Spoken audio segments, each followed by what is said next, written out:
Le résumé de Premiers soins émotionnels, guérir le rejet, la culpabilité, l'échec et d'autres blessures quotidiennes de Guy Winch va commencer. Profitez bien. Point clé 1.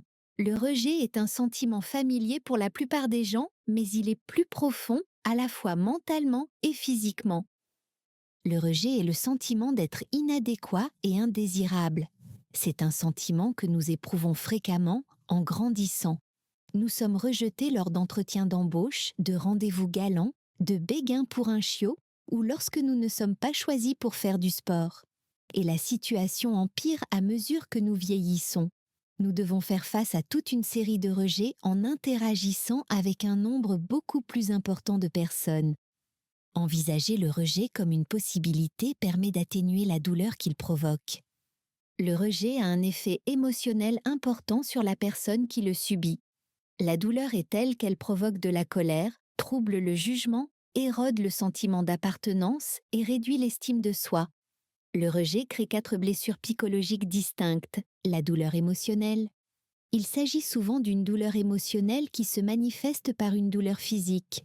Des études ont montré que les parties du cerveau qui enregistrent la douleur physique et émotionnelle du rejet sont les mêmes. La douleur atténue la logique et réduit la capacité à prendre des décisions rationnelles. La colère et l'agressivité.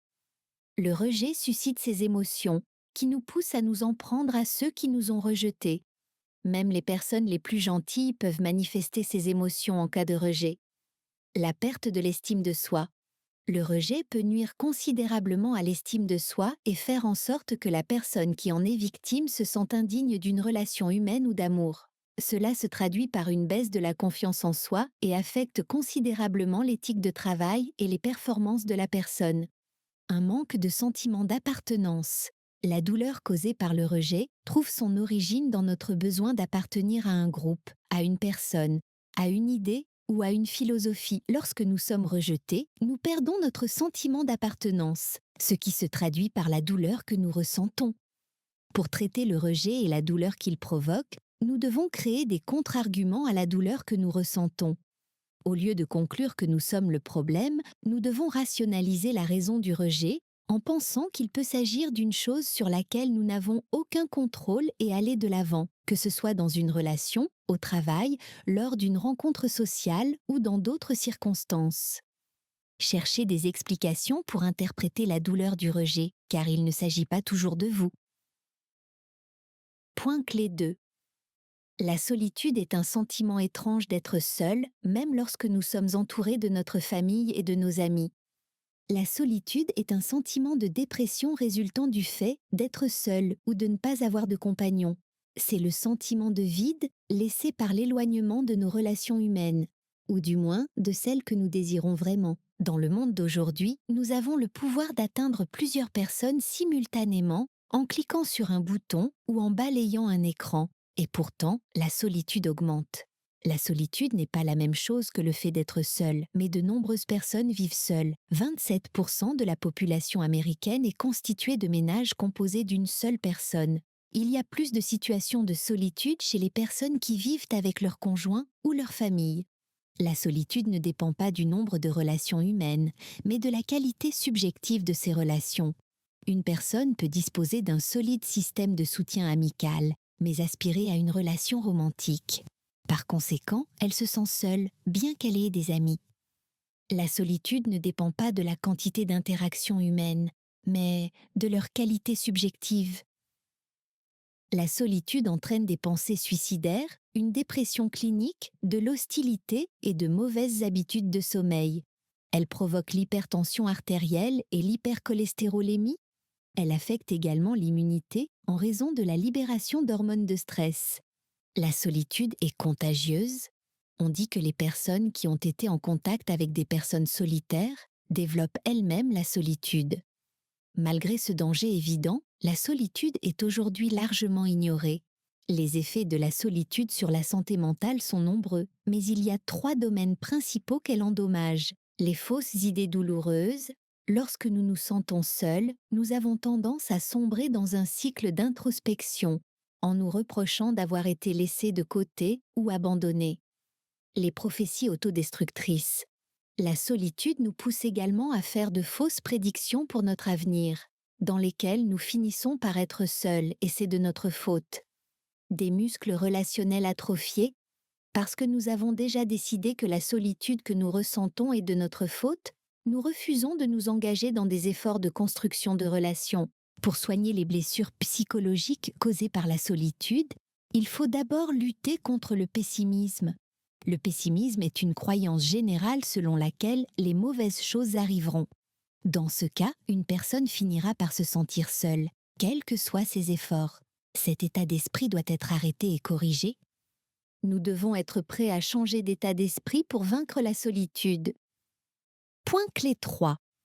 Nous vivons des événements traumatisants au cours de notre vie, l'un des plus profonds étant la perte d'un être cher. Le traumatisme est une blessure émotionnelle qui entraîne une lésion psychologique.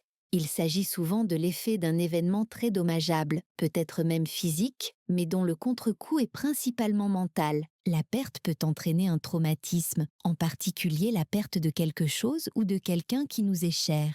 Le traumatisme et la perte sont judicieusement placés ensemble dans ce chapitre parce qu'ils partagent un lien étroit, l'un provoquant l'autre dans une sorte de cycle sans fin. Le traumatisme et la perte sont liés. Pour guérir d'un traumatisme, vous devez vous réconcilier avec ce qui a été perdu. Le traumatisme dû à la perte a 4 effets principaux. Vie interrompue. Le traumatisme peut empêcher une personne de se réinsérer dans la société. Après s'être remis d'un traumatisme physique et d'une douleur, la gestion d'un traumatisme émotionnel empêche généralement l'individu de retrouver une vie normale. Identité interrompue. Le traumatisme peut supprimer l'identité d'une personne et l'amener à traverser la vie en ignorant qui elle est et quel est son but dans la vie. Croyance interrompue. En cas de traumatisme, la personne perd la foi et la conviction en elle-même et sombre dans la dépression parce qu'elle est devenue déstabilisée. Relations interrompues. Certains traumatismes sont associés à des relations, surtout si la personne en a vécu plusieurs qui ont été très traumatisantes et qui l'ont empêché d'en nouer de nouvelles.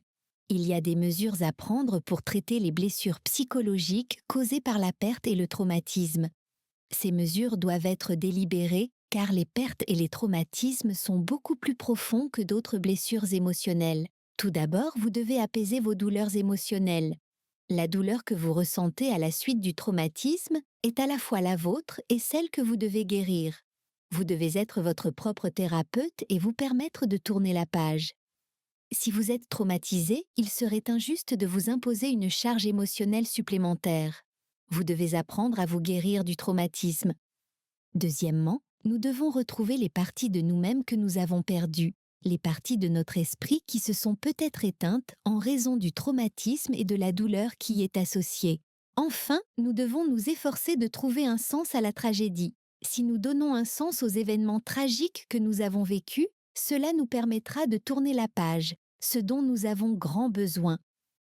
Point clé 4. La culpabilité est la preuve d'une conscience fonctionnelle, mais elle peut persister, s'amplifier et devenir un poids sur vos épaules. La culpabilité est le sentiment d'être responsable d'une faute, c'est-à-dire la conscience ou le sentiment d'avoir mal agi. L'arrière-goût d'avoir fait quelque chose de mal est le signe d'une conscience en bon état de marche. Le sentiment de culpabilité est assez courant, car nous sommes enclins à commettre des erreurs dans nos activités quotidiennes. Elle peut être pesante, provoquant une sorte de lourdeur qui continue à nous juger. Des études estiment que les gens éprouvent environ 2 heures de culpabilité légère par jour, 5 heures de culpabilité modérée par semaine et 3 heures et demie de culpabilité sévère par mois. Dans certains cas, les sentiments de culpabilité persistent pendant des années, voire des décennies. La culpabilité nous rappelle que nous avons fait quelque chose de mal, preuve d'une conscience active. La culpabilité est une boussole morale, ou au moins un rappel lorsque nous faisons quelque chose de mal. Mais lorsqu'elle perdure, la culpabilité peut causer de graves dommages psychologiques, dont certains sont préjudiciables à long terme. Autocondamnation. La culpabilité vous pousse à être excessivement critique envers vous-même, suggérant souvent des opinions dévalorisantes sur des éléments de votre valeur personnelle. Cela se transforme généralement en haine de soi et en autocondamnation où l'individu se dénigre constamment et juge sévèrement ses actions ou ses erreurs. Blocage des relations. La culpabilité rend les relations avec un autre être humain de plus en plus difficiles parce que les individus se jugent et se critiquent constamment.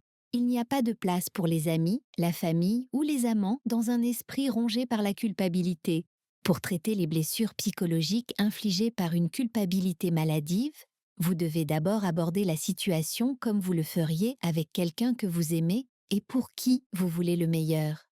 Lorsque vous avez l'impression d'avoir fait du tort à quelqu'un, pratiquez l'acte de vous excuser correctement. Ne vous contentez pas de présenter des excuses superficielles. Faites-les de manière réfléchie en soulignant tout ce que vous pensez avoir fait de mal et en reconnaissant que la personne a été blessée. Pour éviter que l'odeur de la culpabilité ne persiste même après avoir réparé la faute, vous devez apprendre à vous excuser correctement. Il est également important de se pardonner à soi-même. Nous ne sommes pas au-dessus du fait de nous blesser et de nous offenser, et nous devons être prêts à nous pardonner également.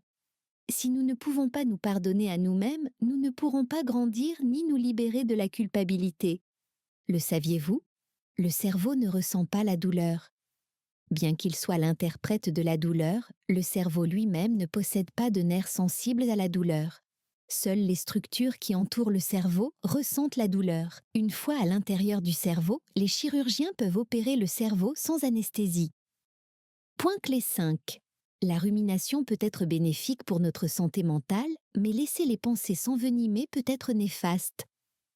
La rumination est l'acte de penser ou de considérer profondément, la pensée cyclique négative, l'inquiétude persistante et récurrente ou la rumination.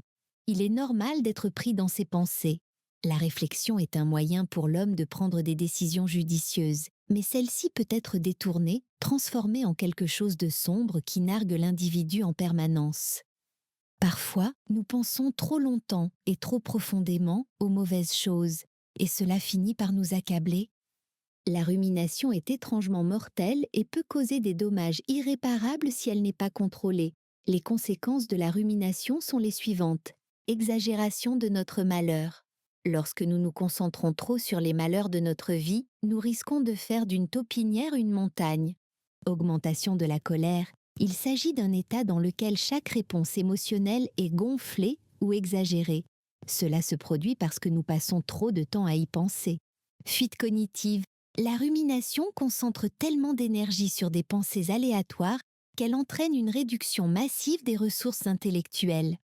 Lorsque l'on consacre plus d'énergie à la méditation, il ne reste plus grand-chose pour le travail mental important. Relations tendues avec la famille et les proches. Les relations souffrent énormément lorsque les individus perdent l'habitude de méditer parce qu'ils sont trop obsédés par la rumination et donc incapables d'établir des liens. La première étape pour traiter les blessures psychologiques de la rumination est de changer de perspective. Au lieu de ruminer des choses négatives, vous pouvez essayer d'occuper votre esprit avec des pensées positives. Et si cela ne fonctionne pas, il est peut-être temps d'arrêter complètement de ruminer et de trouver quelque chose pour vous en distraire définitivement. Concentrez-vous sur des pensées plus positives et ayez une meilleure opinion de vous-même et de votre situation. Point clé 6. L'échec hante même les esprits les plus assurés. Il est donc important d'accepter son caractère inévitable. L'échec est une situation où l'on n'atteint pas un objectif souhaitable ou prévu. Il laisse un goût amer dans la bouche, surtout lorsqu'il y avait un investissement tangible pour réussir. L'échec est assez courant, mais il est tout aussi préjudiciable en raison des rêves non réalisés ou non résolus. L'échec pousse les personnes les plus qualifiées et les plus compétentes à s'apitoyer sur leur sort et les empêche de réaliser leur plein potentiel. Il ne s'agit pas nécessairement d'un échec colossal, car il peut s'agir de petits échecs qui s'empilent les uns sur les autres, brisant la volonté même d'essayer. La peur de l'échec est un adversaire redoutable, et même si elle ne s'attarde pas, l'échec peut encore faire des ravages. Voici quelques-uns des effets psychologiques de l'échec. Diminution de l'estime de soi. Lorsque l'on est constamment bombardé par les souvenirs d'un échec, il est peu probable que l'on ait encore confiance en soi. Passivité et impuissance. Laisser l'échec vous consumer n'est pas seulement risqué, c'est aussi malsain, car cela peut entraîner un sentiment d'impuissance et d'inactivité. Pression sur les performances. Parce que le sentiment d'échec a envahi l'individu, il s'attend toujours à échouer. Pour bien gérer les effets de l'échec, il faut d'abord être gentil avec soi-même et, au lieu de se juger sévèrement, il faut renforcer sa confiance et essayer de tirer des leçons de ses échecs. Tout le monde commet des erreurs. Ce qui diffère, c'est la façon dont nous apprenons de ces erreurs et ce que nous en tirons. Une autre façon de se prémunir contre les maux de l'échec est de se concentrer sur les choses que l'on peut contrôler. Il est plus profitable de se concentrer sur les choses qui sont en notre pouvoir. Il est conseillé de cesser de s'inquiéter ou de se blâmer et de se concentrer davantage sur ce que l'on peut contrôler. Il est également essentiel que vous assumiez la responsabilité de vos échecs. Nous ne sommes pas des êtres parfaits, nous commettons des erreurs et nous devons accepter que ce n'est pas de notre faute, mais que c'est une incitation à faire mieux. En acceptant votre tendance à commettre des erreurs, vous devez trouver des moyens de vous distraire de l'anxiété liée à la nécessité d'atteindre un niveau de performance optimal. Abordez chaque tâche sans avoir l'impression de devoir l'accomplir du premier coup, et vous trouverez la paix dans la tension de l'échec. Nous négligeons souvent nos blessures psychologiques jusqu'à ce qu'elles deviennent suffisamment graves pour entraver notre fonctionnement. Guy Winch. Point clé 7. L'érosion de l'estime de soi est souvent le résultat d'une complaisance continue à l'égard de pensées et d'habitudes autodestructrices. Une faible estime de soi résulte d'un barrage continu de rejet, d'une exposition prolongée à la solitude, d'une récupération tardive des pertes et des traumatismes, d'une culpabilité intentionnellement entretenue et d'une rumination gratuite. Une personne en proie au sentiment de rejet verra son estime de soi s'éroder. Il est assez dangereux d'avoir une faible estime de soi, car cela rend impuissants même les individus les plus talentueux. Le manque d'estime de soi est comparable à une voiture rapide qui n'a pas de carburant dans le réservoir. Elle peut rouler vite un bon jour, mais pas aujourd'hui. Les dommages psychologiques causés par le manque d'estime de soi sont bien plus profonds que tout le reste. Il se nourrit des doutes de l'individu sur lui-même et sur ses capacités et procède à l'érosion du semblant de confiance qui lui reste. Parmi les blessures infligées par la présence d'une faible estime de soi, on distingue affaiblissement de l'ego. Une faible estime de soi entraîne une baisse de la confiance en soi qui se traduit par un affaiblissement de l'ego. Cela signifie également que l'individu perd sa perception de soi et souffre d'une chute drastique de sa confiance. Incapacité à accepter les remarques positives. Une personne dont la perception de soi est érodée aura beaucoup de mal à accepter un compliment ou une remarque positive. Cela s'explique par le fait qu'elle ne se sent pas digne de l'un ou de l'autre. Déresponsabilisation. Une faible estime de soi peut entraîner un sentiment général de faiblesse, qui se manifeste souvent par une faiblesse physique et émotionnelle. Cette condition n'est pas fatale.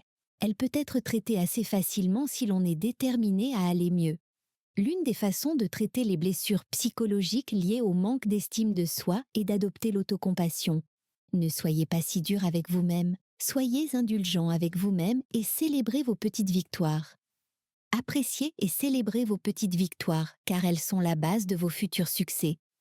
Deuxièmement, au lieu de vous concentrer sur vos faiblesses et vos échecs, identifiez vos points forts et affirmez-les en vous améliorant au fur et à mesure. Enfin, les compliments ne sont pas destinés à se moquer de vous. Vous devez les considérer comme un retour d'informations utiles que vous méritez vraiment. Vous faites déjà un excellent travail, alors ne vous privez pas de la satisfaction de le reconnaître, surtout lorsque d'autres le font. Acceptez-les, cela vous fera le plus grand bien. Conclusion du résumé. Ce n'est un secret pour personne que nous sommes confrontés à de nombreuses situations qui nous laisseront marquer, endommager et changer. Mais nous devons trouver un moyen de guérir et de passer à autre chose par nous-mêmes. En l'absence d'un médecin qualifié, nous devons soigner nos blessures physiques nous-mêmes. C'est ce que l'on appelle les premiers soins, un pansement jusqu'à ce qu'une aide professionnelle puisse être apportée. Pour chaque dommage émotionnel abordé dans ce résumé, des solutions rapides sont conçues pour y remédier. Prenez votre vie en main dès aujourd'hui. Ne laissez pas une blessure émotionnelle vous empêcher de vivre en permanence. La première étape de la guérison d'une douleur émotionnelle est de pardonner et d'être indulgent avec vous-même. Ce n'est pas de votre faute si vous avez été rejeté ou si vous avez vécu une autre expérience qui vous a laissé dans une situation émotionnelle difficile. Lorsque nous nous accrochons au sentiment que nous ne méritons pas d'être acceptés, cela ne fait que pourrir notre estime de soi. Vous devez également être conscient que les pensées que vous entretenez peuvent soit contribuer à renforcer votre confiance, soit la détruire. La culpabilité est habituelle si vous vous êtes mal comporté ou avez commis une infraction. Mais si vous la laissez s'installer et perdurer, vous ne faites que vous faire du mal, physiquement et émotionnellement. La douleur émotionnelle est aussi forte que la douleur physique et vous empêche parfois de vous intégrer dans la société. Elle ne doit donc pas être négligée ou considérée comme allant de soi. Vous devez reconnaître aujourd'hui la relation entre votre santé mentale et votre santé physique. Nous ne nous rendons pas dans l'isoloir parce que nous ne croyons pas que le candidat de notre choix puisse gagner. Guy Winch. Essayez ce qui suit. La méditation n'est pas facile pour tout le monde, car il peut être difficile de se concentrer, mais prenez toujours le temps, à la fin de chaque journée, de vous calmer et de calmer votre esprit pour le nettoyer de tous les soucis de la journée. Résumé fini. Prenez le temps de l'évaluer afin que nous puissions vous aider à vous développer de la meilleure façon possible.